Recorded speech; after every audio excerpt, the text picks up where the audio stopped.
off to Mountain View.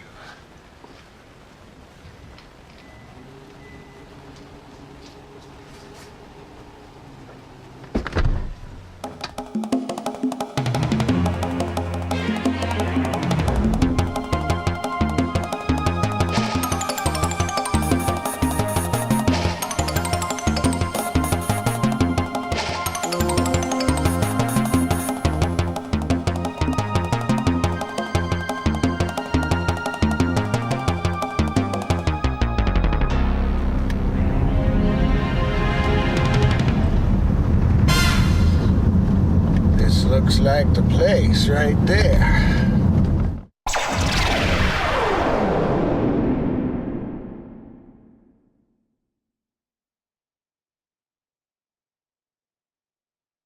Greetings, Earthlings. Today we're going to talk about recently completed VCF West and my exhibit there. Now, I didn't actually record any video at VCF West itself, so if you've tuned in to look at that, forget it. Press back, whatever. What I've done here is I've reset up my display that I had there, and we'll go through the demo that I was giving. Okay. So, pointer in hand, we have the Televideo personal terminal talking to the OOD11. Which then talks to the stupid computer. And if you've watched the previous videos, you understand why that's that way. If you haven't, I'll explain it briefly. The stupid computer only has a single serial port for I/O. That's its only I/O device. So it has to share the serial port for both regular terminal use and for loading programs. The OOD11 has some non-volatile storage on it, which lets it download code into the stupid computer. So this is the setup that I had, and you see the board in the back there, which is probably just glared out, explaining the project.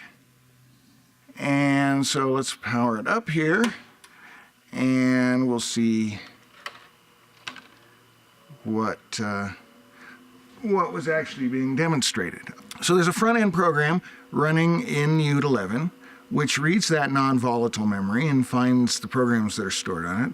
For the demo at VCF West, I had 4 programs stored. A program that generates Fibonacci numbers up to 64 digits, a program that computes primes up to 1,000, a Tic Tac Toe game, and then TacoBot, which is a stupid game that I wrote for the stupid computer. So just to see what the demo was like, well, first of all, people like flashing lights.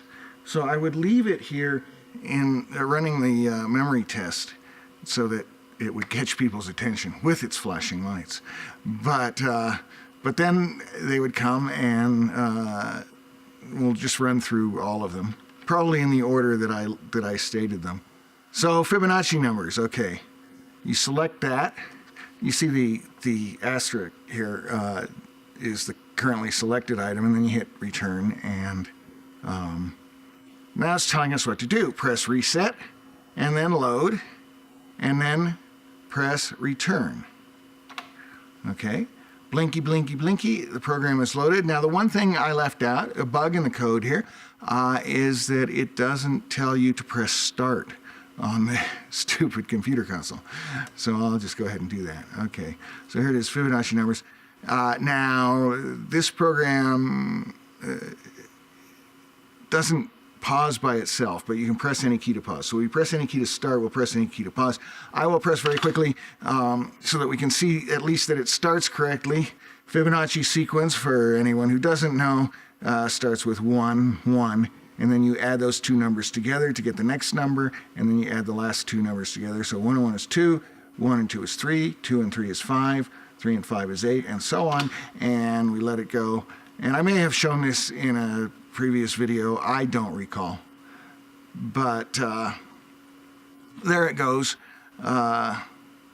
and boom. Okay, that's Fibonacci numbers up to 64 characters in length. Now, to return to the monitor program, you'll notice it did not do that automatically. It's still in pass-through mode. There is this button over here on the UD11 board, and so if I press that, then I'm back in the monitor program. Use the arrow keys to move around here. So the next one is of course prime numbers. Same deal. So most people who came by only wanted to see one. If they wanted to see any demos, they only wanted to see one, so they would select the one. And there's your prime number. So you can see actually it's fairly fast. You know, you run that as a basic program and it's probably chunk, and slower and slower, and I don't know. But that was just super zippy. Super zippy, that's what I like. Okay, we'll go back to the monitor program again. You know, I can press that with my finger. It's easier. Okay. And we'll go Tic Tac Toe. Did I show this in a previous video? I don't think so. So what do computers do? They play Tic Tac Toe. And, you know, they never lose. Does it always win when it could? No, it doesn't play as aggressively as it could, the way I wrote it, especially when it's playing O. But of course, everybody wanted to be X. So there's X. Okay. Use the arrow keys to move around, as you see. So we'll go there.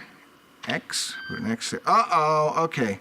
So this is a problem that I had since, you know, this is a demo. It doesn't always load correctly, right? This is a standard sort of, and then it doesn't. That's another bug right there. Right there, it comes back with the wide characters. So I press Control L and it'll redraw the screen. Okay, let's try again. Reset, load, return. Okay. So the serial line, I don't know, is a little flaky. Let's try again. I am X. And there, see, there's some more flakiness on the serial line. The escape characters turn into @ signs. I don't know why. X. There. Okay, good. Okay. Now, I'm going to go. If I go there, that forces him there. Let's not do that. Let's go. Let's see. What if I go. See, it doesn't matter. There, O. Now, if I do something stupid, let me do that. Let me go. No, not there. Let me go here. No, I want to set up a two-way win for him. Oh, but if I do that, if I go anywhere but, well, see, if I go there, he has to go there. Well, and then I guess I'm letting him win. Okay, now he's got a two-way win, and I'm hosed, right? Okay. So this is a case where it's not playing aggressively, but it's going to win anyway. Okay, because the human player played poorly. Okay, we'll go back, and there's that bug again. We'll go back here, and TacoBot. For some reason, people liked TacoBot. In fact, TacoBot won an award. Judge's Special Choice Award right there for the best new game. It's like I said, it's really stupid. This is an 8-inch floppy disk with paper tape ribbon on it there. And then a Dymo display. Oh, the other thing I had, by the way, at my display was a binder full of documentation, the code and the schematics and everything. For anybody who wanted to look at those. Okay, so did I load TacoBot or not? No, it's still blinking. Okay, reset, load, return. This one also, because it's so big, and it's the biggest of the four, doesn't always load correctly, so we'll see. We'll see what happens. Start. Okay. And this intro may look somewhat familiar to you if you're familiar with some old vintage video games, but in the original it was cats, and in the original it was bass, and this is tacos. So, for great justice, now begins the game. That was telling us how to play the game. Okay, so there we go, and we're supposed to make tacos, and you know the screen is getting dim.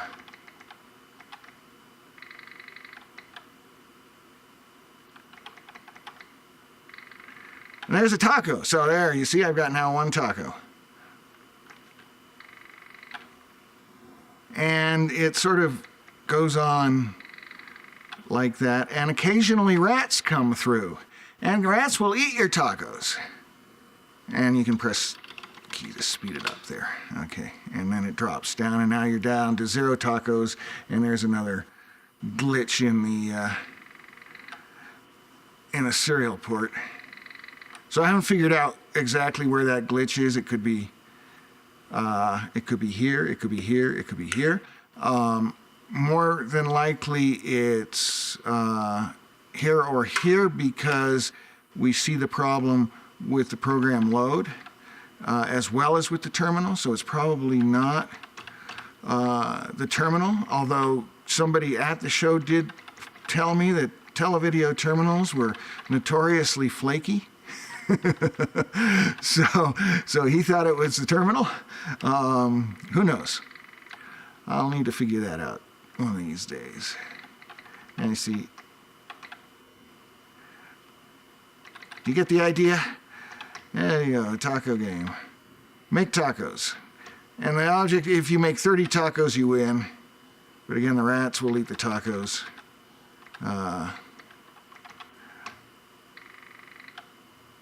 But rats show up infrequently. Just enough to annoy you, I think. So there is something down there under that CO, but we can't see it because the screen messed up. And until a rat comes along and clears that bottom line, we won't be able to tell what's actually on that bottom line. But I'm guessing it's a CO. Let's find out. I'm at 5 tacos right now, right? 6 tacos, there you go. Okay. Anyway, that's Taco Bot. And that's the demo from VCF West, showing off the stupid computer.